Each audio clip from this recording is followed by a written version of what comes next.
الحمد لله نحمده ونستعينه ونستغفره ونعوذ بالله من شرور أنفسنا ومن سيئات أعمالنا من يهده الله فلا مضل له ومن يضلله فلا هادي له أشهد أن لا إله إلا الله وحده لا شريك له وأشهد أن محمدًا عبده ورسوله الذي أرسله بالحق بشيرا ونذيرا وداعيا إلى الله بإذنه وسراجا منيرا أما بعد فإن خير الحديث كتاب الله وخير الهدي هدي محمد صلى الله عليه وسلم وشر الأمور محدثاتها وكل محدثة بدعة وكل بدعة ضلالة وكل ضلالة في النار فأعوذ بالله من الشيطان الرجيم بسم الله الرحمن الرحيم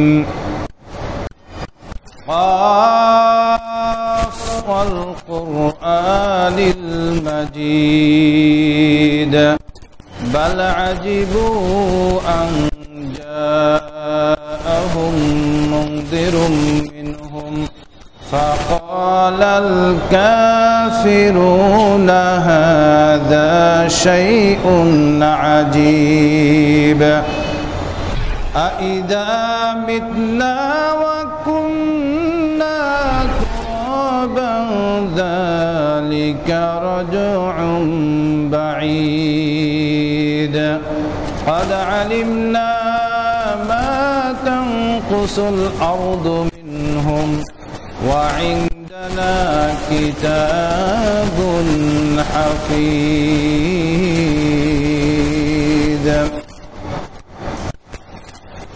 প্রশংসা মাত্রই আল্লাহ সুবহানাহু ওয়া তাআলা। দরুদ ও সালাম বর্ষিত হোক আমাদের নবী মুহাম্মদ রাসূলুল্লাহ সাল্লাল্লাহু আলাইহি ওয়াসাল্লামের উপর।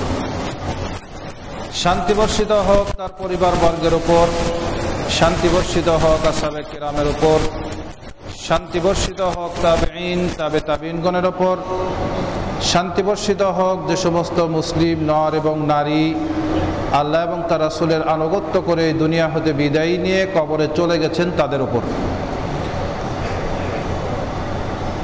শান্তি বর্ষিত হোক যে সমস্ত মুসলিম নর এবং নারী জীবিত অবস্থায় বহু ত্যাগ তিতিক্ষা যন্ত্রণা লাঞ্ছনা গঞ্জনা সহ্য করে আল্লাহ এবং তার রাসূলের আনুগত্য করে যাচ্ছে তাদের উপর।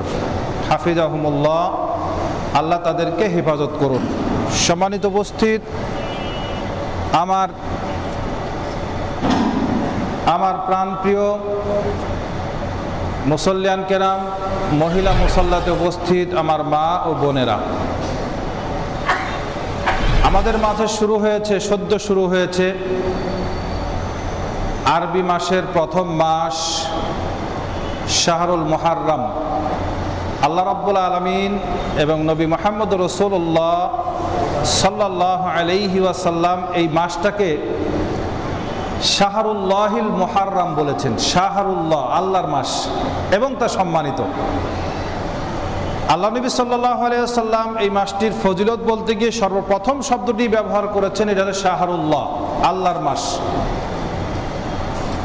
আর আল্লাহ সুবহানাহু ওয়া তাআলা তার পবিত্র কালামের মধ্যে সূরা তাওবার মধ্যে ঘোষণা করেছেন যে 12টি মাস আছে। আসমান জমিন যখন সৃষ্টি করা হয়েছে তখন থেকেই আল্লাহ সুবহানাহু ওয়া তাআলা গণনা শুরু করেছেন 12টি মাস, বছরে 12টি মাস গণনা শুরু করেছেন। আর তখন থেকেই আল্লাহ রাব্বুল আলামিন 4টি মাসকে সম্মানিত করেছেন। 4টি মাস হচ্ছে সম্মানিত মাস। আর এই 4টি মাসের মধ্যে সম্মানিত মাসের মধ্যে প্রথম মাসই হচ্ছে শাহরুল্লাহি আল মুহাররম। মুহাররম মাসটা হচ্ছে সর্বপ্রথম মাস। আজ আমাদের মধ্যে আল্লাহ রাব্বুল আলামিন বলেছেন যে আসমান জমিন সৃষ্টির শুরু থেকে 12টি মাস গণনা করা হচ্ছে। আজ যদি আমাদের এখানে যে সমস্ত মুসল্লিরা বসা আছেন তাদেরকে যদি জিজ্ঞাসা করি যে এই 12টি মাসের নাম কি, বলতে পারেন কি? আমার মনে হয় 95% মানুষ পারবে না। আমার যত সম্ভবত, আমি যতটুকু জানি, আমার মনে হয় যে 95% এখানকার মুসল্লিরা বলতে পারবে না। যদি 95% মুসল্লিরাই যদি বলতে না পারে তাহলে আর অন্যরা কি অবস্থা? এখন যদি জিজ্ঞাসা করেন যে হুজুর এগুলো জানা কি খুব জরুরি, জানা কতটুকু জরুরি এটা বলছি না, কিন্তু এই মাসগুলোর সাথে ইবাদতের সম্পর্ক আছে এটা জানার দরকার। 2 নম্বর কথা হচ্ছে পহেলা বৈশাখ যখন শুরু হয় আমাদের মাঝে অনেকের মধ্যে আনন্দ উল্লাস আগে থেকেই শুরু হয়ে যায়। ছেলেদের দাবি জামা কিনে দিতে হবে অথবা ফতুয়া কিনে দিতে হবে যেখানে ছবি আছে ঢোল তবলা ইলিশের আরো কত কিছু ছবি আছে, যেগুলো সমাজের জন্য বড় অবক্ষয় আনতে পারে, বিপদও আনতে পারে। কেননা বাদ্যযন্ত্র কেউ যদি ধারণ করে তার উপরে গজব আসবে, নবী মুহাম্মদ রাসূল সাল্লাল্লাহু আলাইহি ওয়াসাল্লাম বলেছেন। ছবিওয়ালা পোশাক যদি কেউ পরে তাহলে তার কাছে রহমত বরকতের ফেরেশতা থাকবে না, এটাও আমরা শুনেছি। তাহলে দুটাই বিপজ্জনক। এরপরে আসেন 31st নাইট পালন করার জন্য আমাদের যুবকেরা তো পুরো দেশকেই রাঙিয়ে ফেলে।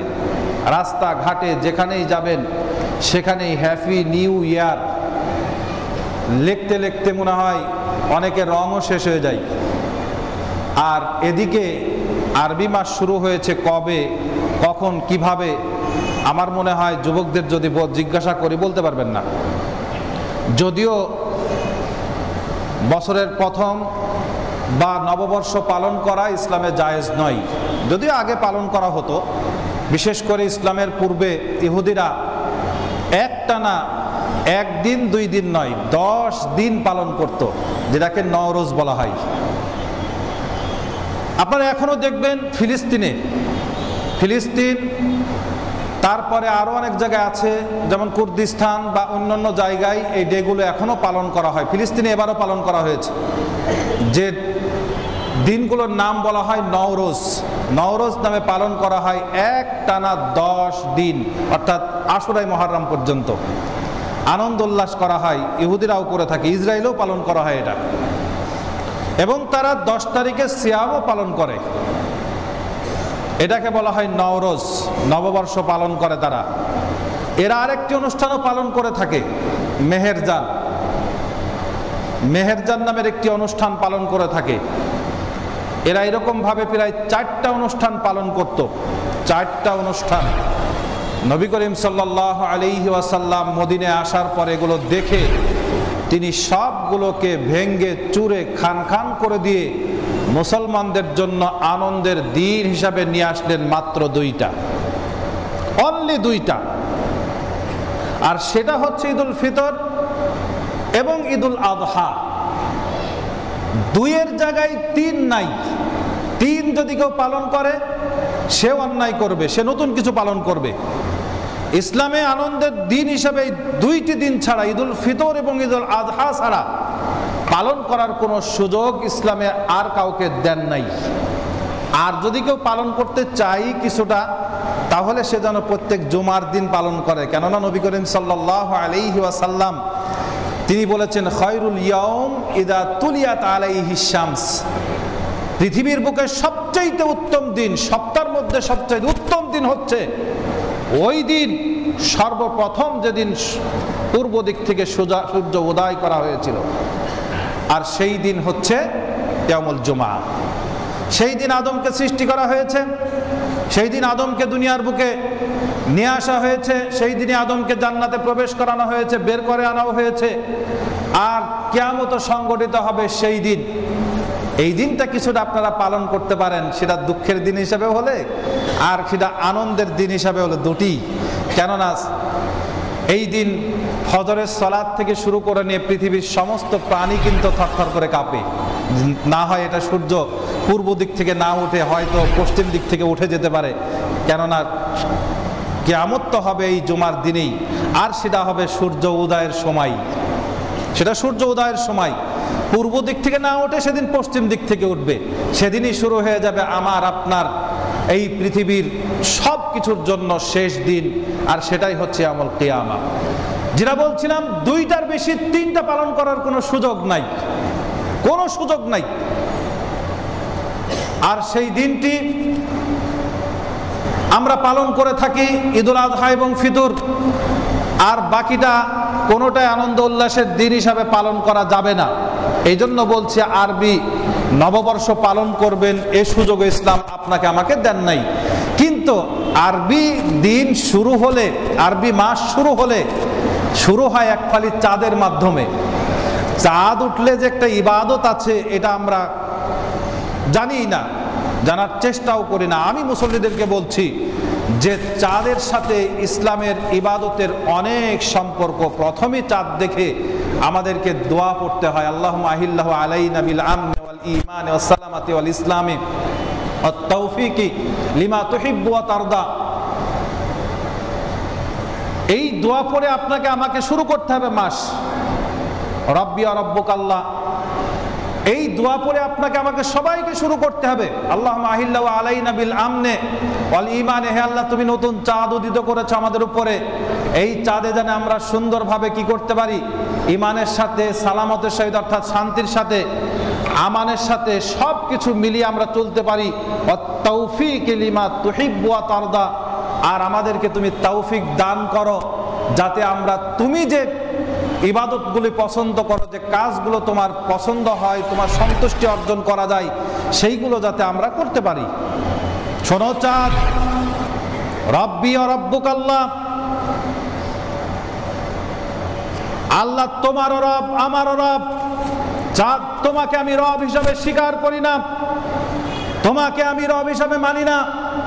মানতে পারে যারা চন্দ্র সূর্যের পূজা করে তারা, আমি তোমাকে রব হিসাবে মানি না। তারকা যারা পূজা করে তারাও মানতে পারে, কিন্তু চাঁদ মনে রাখো তোমার রব আর আমার রব উভয়ই হচ্ছেন আল্লাহ সুবহানাহু ওয়া তাআলা। আমরা আমাদের সবার রব একমাত্র আল্লাহ সুবহানাহু ওয়া তাআলা, তারই জন্য আমরা সব এই মাসগুলোর ইবাদত করব, তার খুশির জন্য, তোমার খুশির জন্য নয়। সম্মানিত উপস্থিতি, যেটা বলছিলাম যে নববর্ষ পালন করবেন এটা বলছি না, কিন্তু মাসটি শুরুর জন্য, বছরটি শুরুর জন্য আমাদের কিছু করণীয় ছিল, সে হলো এই দোয়াটা অন্তত পাঠ করা। সে খোঁজটাও আমরা রাখি না যে কবে পহেলা বছর শুরু হয়েছে। আরবি মাসের মাসটি হচ্ছে মুহররম। সম্মানিত উপস্থিতি, এই মাসটি আসলে আরেকটি সমস্যা শুরু হয়, মুসলমানদের মধ্যে আরেকটি সমস্যা শুরু হয়। যারা অতি উৎসাহী মুসলিম সুন্নিদের মধ্যেও শুরু হয়, যাদের মধ্যে কিছুটা শিয়ার সুরসুরি আছে, শিয়ার কিছু ভাব যাদের মধ্যে আছে, তাদের মধ্যে আবার শুরু হয় শোক পালন নিয়ে। শোক পালন নিয়ে শুরু হয় দৌড়াদৌড়ি। কেউ মনে করে যে রোজাটাও রাখা হয় হুসাইনের জন্য, কেউ কারবালা নিয়ে খুব মাতামাতি শুরু করেছে এখন থেকেই, কেউ বলে ঘোষণা করে দিয়েছে এটা হচ্ছে শোকের মাস, কেউ বিভিন্নভাবে বিভিন্ন কিছু শুরু করে দিয়েছে। আসলে আমি অনেক আগেই বলেছিলাম যে মনে রাখবেন যে কোনো মানুষের জন্য কোনো মানুষ শোক পালন করবে এটা 3 দিনের বেশি জায়েজ নয়। কেউ যদি করে সেটা জাহিলিয়াত যুগের কাজ। কেউ বুক চাপড়াতে পারবে না, পোশাক ছিঁড়তে পারবে না, কেউ হাই হাই করতে পারবে না, তারপরে জামা কাপড় এই করতে পারবে না, এই ধরনের কোনো কিছুই করতে পারবে না। এগুলো এমনিও করা জায়েজ নাই, একদিনও জায়েজ নাই, 3 দিনও জায়েজ নাই। মানুষ মারা গেছে, সে যত আপনই হোক, তার জন্য আপনি হাই হাই করবেন, চলে গেল এই সেই অমুক কিছু, এটা বলা জায়েজ নয়। এমনকি আপনি এটাও বলতে পারবেন না, বাবা তুমি আমাকে ছেড়ে চলে গেলে। আরে বাবা তো যাই নাই, বাবাকে নিয়ে যাওয়া হয়েছে। বাবাকে কেউ না কেউ নিয়ে গেছেন। যিনি সৃষ্টি করেছেন, যিনি পাঠিয়েছেন, তিনি সময়টা নির্ধারণ করে দিয়েছেন, এই অবস্থায় নিয়ে গেছেন। এই জন্য বাবা চলে গেছে, এই ক্ষমতা বাবার ছিল না। কেউ যাইতে চায় না, বিছানায় 10 বছর পড়ে আছে, কোন রকম দীপ দীপ করছে জীবনটা। তারপরও তাকে জিজ্ঞাসা করেন যে বাবা তুমি এক কাজ করো, যে তোমার ওই দামি সম্পদটা আছে, দামি সম্পদটা তুমি মসজিদে দান করে দাও। দেখবেন যে খবরদার আমার সম্পত্তি দান করবি না। তারপরও দান করতে চাই না, এটা মানুষের নিয়ম। মানুষ কেউ পৃথিবী ছাড়তে চাই না, তাকে নিয়ে যাওয়া হয়েছে। বুক চাপড়ানো এগুলো জায়েজ নাই কোনো অবস্থায়। এরপরেও স্বাভাবিকভাবে শোক বা দুঃখ পালন করা একজন মানুষের জন্য মানুষ পালন করবে, সেটা 3 দিন। শুধুমাত্র কোন মহিলার যদি স্বামী মারা যায়, সেটা বয়স্ক হোক আর কম বয়সী হোক, যুবতী হোক আর পৌর হোক, যে অবস্থায় হোক, 4 মাস 10 দিন পালন করবে শোক। তাও বুক চাপড়িয়ে কান্নাকাটি করে নয়, স্বাভাবিক পোশাক পরে। এইটা নিয়ে আমাদের সমাজে আবার আরেকটি দিক চালু আছে। যখনই স্বামী মারা যায়, পাড়াপাড়ি করে তাকে সাদা একটা কাপড় নিয়ে এসে পরিয়ে দেওয়া, তারপরে নাক ফুলটা তাড়াতাড়ি খুলে ফেলা, কানের দুল থাকলে তাড়াতাড়ি খুলে ফেলা। এইটা মানে তার উপরে একটা জুলুম শুরু হয়ে গেল। এরপরে স্বামীকে অনেক দেখতেও যায় না, আবার অনেক সময় স্ত্রী মারা গেলে স্বামীকে দেখতে দেয় না, স্বামী মারা গেলে স্ত্রীকে দেখতে দেয় না। এটা সম্পূর্ণরূপে জায়েজ নয়। স্বামী মারা গেলে স্ত্রী দেখতে পারবে, শুধু তাই নয়, গোসলও দেওয়াতে পারবে। স্ত্রী মারা গেলে স্বামী শুধু দেখতে পারবে এটাই নয়, যদি পারে সে গোসল দেওয়াবে। এটাই হচ্ছে সবচাইতে অধিকতর পবিত্রতা। স্বামীর চাইতে ভালো গোসলদার কেউ আর নাই। স্ত্রীর চাইতে স্বামীকে গোসল দেওয়াবে, এর চাইতে বড় আর কেউ হতে পারে না। এটা মনে রাখতে হবে। সম্মানিত উপস্থিতি, একজন স্ত্রীলোক স্বামীর জন্য 4 মাস 10 দিন ইদ্যত পালন করবে এবং তার শোক পালন করতে পারবে। তাছাড়া পৃথিবীতে কেউ কোনোদিন পারবে না। কেউ 1400 বছর যাবৎ শোক পালন করছে, কেউ 50 বছর যাবৎ শোক পালন করছে। শোক পালনের স্টাইল অন্যরকম। এইগুলো জায়েজ নয় ইসলামে। সবগুলো হচ্ছে জাহেলিয়াত, মূর্খ এবং বর্বরতা কাজ। এই কাজগুলো ইসলাম সমর্থন করে না। সম্মানিত উপস্থিতি, যেটা এই আর 2-3 দিন পরেই হবে, হাই হুসাইন করে তারপরে বিভিন্ন ব্লেড বা অস্ত্র নিয়ে নিজের শরীরকে ক্ষত বিক্ষত করে শিয়ারা দেখিয়ে দিবে। এইটা আবার মুসলমান সুন্নিরাও আবার তারা খিচুড়ি রান্না করে বাড়িতে বাড়িতে বিতরণ করবে, তাজিয়া মিছিল করবে, তারপরে কৃত্রিম আকারে কবর রাস্তার ঘাটে তৈরি করে বিভিন্ন মিছিল তৈরি করবে। এটা সম্পূর্ণরূপে হারাম। শিয়ারা আবার আনন্দ প্রকাশের জন্য যেটা করে, সেটা নতুন পোশাক ধারণ করে, সেটা 1 তারিখ থেকে নিয়ে 10 তারিখ পর্যন্ত একটানা। এটাও ইসলামে জায়েজ নয়। জায়েজটা কি? এই মুহররম মাসে করণীয়টা কি, বর্জনীয়তে বললাম, কি করতে হবে আমাদেরকে। নবী করিম সাল্লাল্লাহু আলাইহি ওয়াসাল্লাম কিছু নিয়ম এবং নীতি বলে গেছেন এই মাস সম্পর্কে। এই মাসের ঘটনা, এই মাসের রোজা সিয়াম একমাত্রই সহিহ হাদিস দ্বারা যেটা প্রমাণিত। আপনাকে অনেক কিছু শোনাবে, এই দিন আদম আলাইহিস সালামকে সৃষ্টি করা হয়েছে, এই দিন দুনিয়াকে সৃষ্টি করা হয়েছে, আদম আলাইহিস সালামকে পাঠানো হয়েছে, এই করা হয়েছে, সেই করা হয়েছে, কত কিছু বলবে। এইগুলো সহিহ হাদিস দ্বারা প্রমাণিত নয় এই মুহররম মাসের 10 তারিখের ব্যাপারে।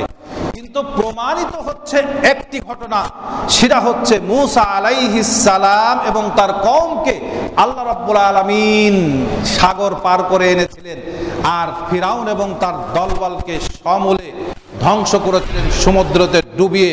সেই দিনটি হচ্ছে আশুরার দিন। 2-1টা হাদিস বলে ইনশাআল্লাহ আজকের বক্তব্য শেষ করব। আব্দুল্লাহ ইবনে আব্বাস রাদিয়াল্লাহু তাআলা আনহুমা বর্ণনা করেছেন। আব্দুল্লাহ ইবনে আব্বাস সম্পর্কে গত খুতবায় বলেছি, তিনি হচ্ছেন নবী করিম সাল্লাল্লাহু আলাইহি সাল্লামের চাচাতো ভাই, সাহাবীদের মধ্যে সবচেয়ে কনিষ্ঠ বয়স, সাহাবীদের মধ্যে সবচেয়ে বুদ্ধিমান এবং ব্রেনি, সাহাবীদের মধ্যে সবচেয়ে শিক্ষিত বলা যায়, এবং তাকে রাইসুল মুফাসসিরিন বলা হয়। মুফাসসিরদের মধ্যে সবচেয়ে বড় মুফাসসির। ওমর রাদিয়াল্লাহু তাআলা আনহু যখন তিনি শাসন কার্য চালাচ্ছিলেন, তখন আব্দুল্লাহ ইবনে আব্বাসকে সব জায়গায় নিয়ে যেতেন, সাথে করে সংসদে বসাতেন। তো একদিন তো সাহাবীরা করে বসলো, বিদ্রোহ করে বসলো যে এই বাচ্চাটাকে কেন নিয়ে এসে বসেন, ছোট একজন বাচ্চা ছিল, আমাদেরও তো ছেলে আছে, আমরা তাকে নিয়ে আসতে পারি। ওমর রাদিয়াল্লাহু তাআলা আনহু বলছেন যে এই সেই বাচ্চা যার ব্যাপারে নবী করিম সাল্লাল্লাহু আলাইহি ওয়াসাল্লাম দোয়া করেছিলেন, কিন্তু মনে রাখবে এই বাচ্চা যা জানে হয়তো তোমরা তা জানো না। তো জিজ্ঞাসা করছে সবাইকে, তোমরা কি জানো সূরা নাসরের তাফসীর কি সংক্ষেপে? কেউ বলতে পারে না, কেউ বিভিন্ন মন্তব্য করে। আর আব্দুল্লাহ ইবনে আব্বাস রাদিয়াল্লাহু তাআলা আনহুকে জিজ্ঞাসা করা হলে তিনি বলছেন যে সূরা নাসরের অবতীর্ণের মূল কারণ ছিল যে নবী করিম ইসলাম পরিপূর্ণ হয়েছে এবং নবী করিম সাল্লাল্লাহু আলাইহি ওয়াসাল্লামকে দুনিয়া থেকে খুব অচিরেই উঠিয়ে নিয়ে যাওয়া হবে, অর্থাৎ তিনি মৃত্যুবরণ করবেন। এটাই ছিল মূল কারণ সূরা নাসরের অবতীর্ণ। সবাই তো চুপ। ওমর রাদিয়াল্লাহু তাআলা আনহু বলছে এই জন্যই তাকে আমি সাথে করে নিয়ে আসি। আব্দুল্লাহ ইবনে আব্বাস সেই সাহাবী, তিনি বলছেন নবী করিম সাল্লাল্লাহু আলাইহি ওয়াসাল্লাম আদিমান নবী সাল্লাল্লাহু আলাইহি ওয়াসাল্লাম আল মদিনা, নবী করিম সাল্লাল্লাহু আলাইহি ওয়াসাল্লাম মদিনায় আসলেন। ফারাআল ইয়াহুদা তাসুমু ইয়াউম আশুরা, ইহুদিদেরকে দেখলেন তারা আশুরার দিন সিয়াম পালন করেছে। নবী করিম সাল্লাল্লাহু আলাইহি ওয়াসাল্লাম এসে দেখলেন যে ইহুদিরা, মদিনায় এসে ইহুদি দেখেছেন, মক্কায় কিন্তু তিনি ইহুদি দেখেন নাই, মক্কায় নাসারাও নাই। মক্কায় যারা ছিল কবর পূজারী, অগ্নি পূজারী, এই ধরনের পূজারী ছিল, কিন্তু ইহুদি নাসারা কিন্তু মক্কায় ছিল না। নবী করিম সাল্লাল্লাহু আলাইহি ওয়াসাল্লাম মদিনায় এসে ইহুদিদের সাক্ষাৎ পেলেন, দেখছে যে তারা আশুরার দিন সিয়াম পালন করছে। নবী করিম সাল্লাল্লাহু আলাইহি ওয়াসাল্লাম তাদেরকে জিজ্ঞাসা করলেন, ফাকালা মা হাদা, জিজ্ঞাসা করছে এটা কি, তোমরা যে সিয়াম পালন করেছো এটা কি? ক্বালু হাদা ইয়াউমুন সালিহুন, এই দিনটি হচ্ছে সুন্দর একটা দিন, বড় দিন। আর একটা হাদিসে এসেছে হাদা ইয়াউমুন আযীম, এটা একটা মহান দিন। দিনে কি হয়েছিল? তারা বলছে এই দিন যেটা হয়েছিল, হাদা ইয়াউমুন নাজ্জাল্লাহু বানি ইসরাঈল মিন আদুবিহিম, আর এই দিন আল্লাহ সুবহানাহু ওয়া তাআলা মূসা আলাইহিস সালামকে এবং বনি ইসরাঈলদেরকে আল্লাহ রাব্বুল আলামিন তাদের শত্রু থেকে মুক্তি দিয়েছিলেন। এই দিনটি হচ্ছে সেই দিন। ফাসামাহু মূসা, এই কারণেই মূসা আলাইহিস সালাম সিয়াম পালন করেছেন। এই দিনে মূসা আলাইহিস সালাম সিয়াম পালন করেছেন, যার কারণে আমরা সিয়াম পালন করি। নবী করিম সাল্লাল্লাহু আলাইহি ওয়াসাল্লাম বললেন, ফা আনা আহাক্কু বিমূসা মিনকুম, শোনো হে ইহুদিরা, শুনে রাখো, যদি মূসা আলাইহিস সালাম সিয়াম পালন করে থাকে তাহলে মূসা আলাইহিস সালামের সুন্নাত পালনের দিক থেকে আনা আহাক্কু বিমূসা মিনকুম, তোমাদের চাইতে আমি মূসা আলাইহিস সালামের সুন্নাত পালন করাই অগ্রগামী। অর্থাৎ মূসা আলাইহিস সালাম নবী ছিলেন, আমিও নবী, মূসা আলাইহিস সালাম রাসূল ছিলেন, আমিও রাসূল, যার কারণে আমি সবচাইতে বেশি হকদার এই দিনে সিয়াম পালন করাই। এই কারণে নবী করিম সাল্লাল্লাহু আলাইহি ওয়াসাল্লাম কি করলেন? ফাসামাহু ওয়া আমারা বিসিয়ামিহি, তারপরে তিনি নবী করিম সাল্লাল্লাহু আলাইহি ওয়াসাল্লাম এই দিনে সিয়াম পালন করলেন এবং সাথে সাথে সমস্ত মানুষদেরকে আদেশ করলেন যে তোমরাও এই দিন সিয়াম পালন করো। মনে রাখবেন, এই দিন সিয়াম শুধু মদিনায় নাই, মক্কাতেও নবী করিম সাল্লাল্লাহু আলাইহি ওয়াসাল্লাম সিয়াম পালন করতে দেখেছেন। কুরাইশরাও এই দিন সিয়াম পালন করত। এই দিন সিয়াম আগের, এই দিনটা সিয়াম পালন করা রমজান আসার আগ পর্যন্ত সিয়ামটি ফরজ ছিল, আর রমজান যখন এসেছে তখন এই দিনটি সিয়াম পালন করা নফলে পরিণত হয়েছে। যার কারণে নবী মুহাম্মদ রাসূলুল্লাহ সাল্লাল্লাহু আলাইহি ওয়াসাল্লাম তিনি বলছেন কি, নবী করিম সাল্লাল্লাহু আলাইহি ওয়াসাল্লাম বলেছেন আফজালুস সিয়ামি বা'দা রমাদান শাহরুল্লাহিল মুহাররম, সবচাইতে উত্তম সিয়াম রমজানের পরে, রমজান মাসের পরে যদি কোনো উত্তম সিয়াম থেকে থাকে সেই সিয়ামটি হচ্ছে শাহরুল্লাহিল মুহাররম, সেটা মুহাররম মাসের সিয়াম। আর সেই সিয়ামকে আশুরা সিয়াম বলেছেন অনেকেই। নবী করিম সাল্লাল্লাহু আলাইহি ওয়াসাল্লাম আরো বলেছেন আফজালুস সালাতি বা'দাল ফারিদা সালাতুল লাইল, আর সালাতের মধ্যে সবচেয়ে উত্তম সালাত ফরজ সালাতের পরে সেটা হচ্ছে তাহাজ্জুদের সালাত। তাহাজ্জুদের সালাত হচ্ছে ফরজ সালাতের পরে সবচেয়ে উত্তম সালাত। নবী করিম সাল্লাল্লাহু আলাইহি ওয়াসাল্লাম বলেছেন, হাদিসটি এসেছে 1931 নম্বর হাদিস, হাদিসটি মিশকাতের নম্বর, আর ইতে এসেছে আপনার মুসলিমে, সহিহ মুসলিমে যে হাদিসটি এসেছে সেটা 1183 63 নম্বর হাদিসে আপনি যদি সহিহ মুসলিমে খোঁজেন তাহলে পেয়ে যাবেন। নবী করিম সাল্লাল্লাহু আলাইহি ওয়াসাল্লাম আরো বলেছেন, তাকে জিজ্ঞাসা করা হয়েছিল আইয়ু সিয়ামি আফদাল বা'দা রমাদান, রমজান মাসের পরে সবচেয়ে উত্তম সিয়াম কোনটি?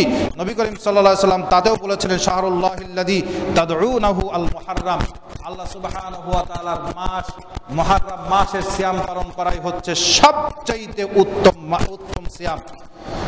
এই দিনে সিয়াম যদি কেউ পালন করে তাহলে লাভটা কি? এই দিনে যদি কেউ সিয়াম পালন করে তার ফজিলতটা কি?